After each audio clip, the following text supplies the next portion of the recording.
News nation के digital platform पर मैं हूं आपके साथ अमृता गर्ग और मेरे साथ है मेरे सहयोगी संजय। और आज बात होगी ऋषि सुनक की हार पर और उससे भारत को मिलने वाले फायदे या नुकसान पर। तो इसका एनालिसिस करेंगे, लेकिन यहाँ सबसे महत्वपूर्ण संजय ये हो जाता है कि एक पार्टी जो लगातार 14 साल से सत्ता में थी, जिसने ब्रिटेन को 5 प्रधानमंत्री दिए, उस पार्टी की इस तरीके से हार हो जाना कि पूर्व प्रधानमंत्री जो उस पार्टी से रही हैं वो अपनी सीट तक लिस्ट ट्रस्ट नहीं बचा पाती हैं। आप मैदान में 11 मंत्री उतारते हैं, जितने मंत्री उतारते हैं उसमें से 11 मंत्रियों की हार हो जाती है।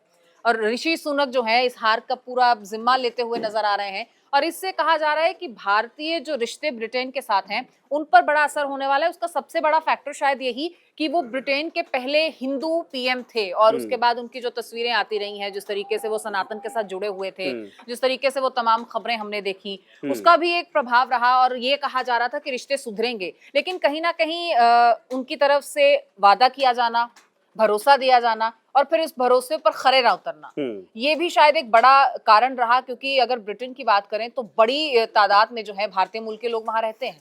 देखिए, ब्रिटेन की अगर पूरे इलेक्शन को आप समझेंगे, पहली बात तो मैं अमेरिका से एक चीज कंपेयर करना चाहूंगा। देखिए, अमेरिका में बहुत दिनों बाद ओबामा एक ब्लैक वहां पे राष्ट्रपति बने थे। उसके बाद क्या हुआ, फिर से सिस्टम वही शुरू हो गया, कोई ना कोई इसी तरीके से मिलता गया। जो पहले की चीजें, हालांकि इस बात को लेकर टिप्पणी नहीं करनी चाहिए, मुझे लगता है कि बहुत अच्छा नहीं होगा, लेकिन असल में वहां के लोगों में ये सोच होती है कि ऋषि सुनक को लेकर इंडियंस हैं और एक तो ब्लैक पीपल्स में से आते हैं, तो ये चीज वहां के बहुत सारी एक बड़ी कम्युनिटी को डाइजेस्ट नहीं हो रही थी। इंडियंस जाहिर सी बात है वहां पे हैं, लेकिन दूसरा ये है कि ऋषि सुनक का भारत की तरफ झुकाव और लेबर पार्टी के तमाम नेताओं का, इवन कहा जाए कि कीर स्टॉमर का भी देखा जाए तो बहुत कुछ इस तरीके से भारत को लेकर बहुत अच्छा नजरिया नहीं रहा। लेकिन एक चीज भारत को लेकर हो सकती है, हालांकि ये संभावना जताई जा रही है कि जो सिख समुदाय वहां पर रहता है उसको लेकर उसका प्रतिनिधित्व इस सरकार में रह सकता है। ये खबर है, क्योंकि बहुत सारे ऐसे सांसद जीत कर आए हैं जो हमारे पंजाब से हैं या फिर वहां पर जाकर एक निर्वासित हो गए हैं, वहां पर बस गए हैं और उसके बाद वो वहां की राजनीति में सक्रिय हो गए।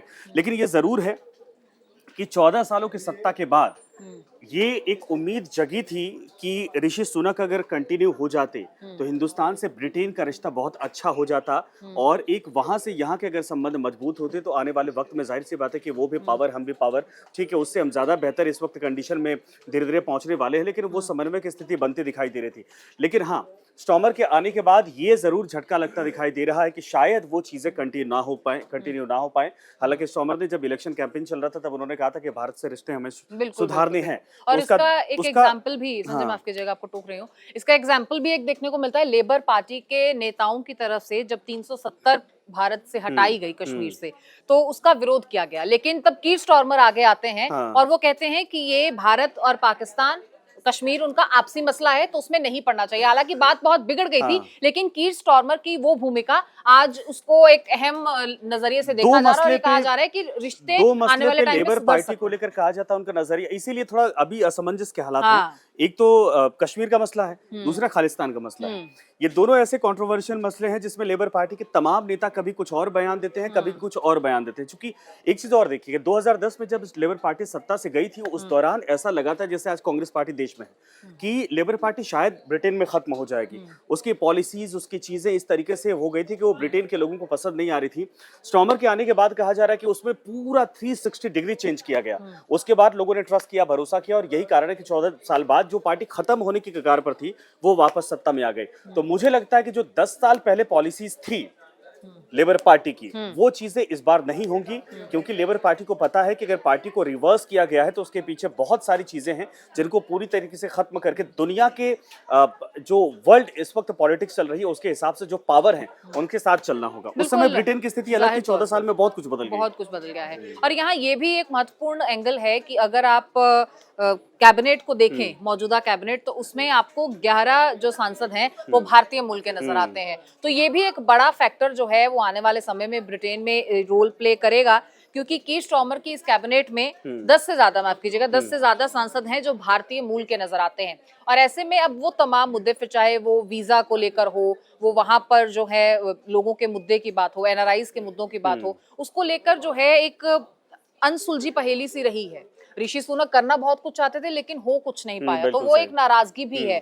तो अब और की ऋषि सुनक को स्टॉर्मर जो बहुत है, लंबा वक्त भी नहीं मिला, अगर हाँ, कहा जाए कि थोड़ा और लंबा वक्त मिलता तो चीजें और बेहतर हो जाती। लेकिन क्यों नहीं मिला, अब ये भी एक सोचने वाली बात है। आप ये हम्म देखिए कि ऋषि सुनक जिनकी एक बड़ी हाइप थी, जिनको लेकर हम्म एक बड़ा क्रेज था, और जब वो सत्ता में आए थे तो उस हम्म वक्त एक भौकाल था, हम्म जिसे हम आम भाषा में कह सकते हैं। लेकिन ऐसा क्या हो गया इस पूरे कार्यकाल के दौरान कि आप इतना नीचे आ जाते हैं कि 650 में से आपकी पार्टी 111 सीटों पर सिमट जाती है और दूसरी पार्टी एकदम ड्रास्टिक 400 सीटों पर जीतकर जो है वो विक्ट्री के साथ पूरे बहुमत से सत्ता में है। तो यहाँ पर कहीं ना कहीं एनालिसिस की भी जरूरत है कि ऐसा क्या रह गया जो आप नहीं कर पाए, आपने डिलीवर नहीं किया, आपने कहा था।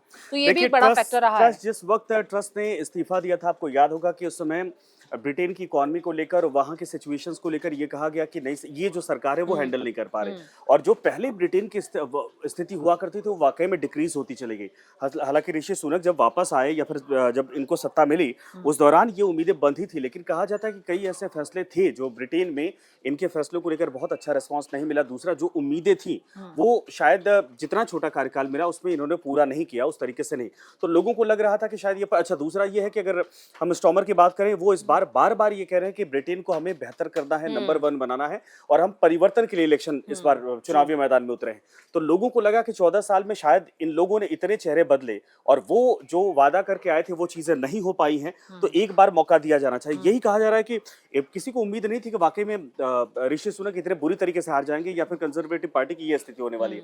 लेकिन जो हालात थे और जो कहा जाए कि 100 सीटों की काउंटिंग पहले ही बाकी थी, उसके पहले लेबर पार्टी को बहुमत मिल गई थी। तो ये दिखाता है कि वहां का माइंडसेट लोगों का एक तरफा था कि इस बार किसी भी तरीके से लेबर पार्टी को, या फिर लेबर पार्टी छोड़िए, मुझे लगता है कि सबसे ज्यादा बड़ा चेहरा वहां पर इस वक्त स्टॉर्मर है, उनके चेहरे पर ही ये एक तरह से चुनाव था और लोगों ने बिल्कुल भरोसा जाहिर तौर पर। और जो जताया। लीडरशिप बदली है हाँ। लेबर पार्टी की, उसने वो भी एक, उसको भी एक अहम किरदार उसका पूरी देखा पूरी जा रहा है चेंज हो गई कि लेबर जिस पार्टी। तरीके से लेबर पार्टी की लीडरशिप बदली है। और इसी तरीके से, इसी आधार पर कहा जा रहा है कि अगर फ्री ट्रेड अग्रीमेंट की बात करें, अगर वीजा पॉलिसी की बात करें, अगर वर्क परमिट की बात करें, तो ये तमाम वो मुद्दे हैं जो जिन पर ऋषि सुनक काम कर सकते थे। और एक भारतीय मूल के प्रधानमंत्री होने के नाते शायद ये प्रायोरिटीज होनी चाहिए थी, लेकिन इन बातों को किया तो गया, उसे इम्प्लीमेंट नहीं किया गया। तो वो कहीं ना कहीं एक बड़ा फैक्टर रहा। अब ये देखना होगा कि जिस तरीके से मौजूदा प्रधानमंत्री की अगर बात करें, वो भारत के साथ रिश्ते सुधारने की बात करते हैं,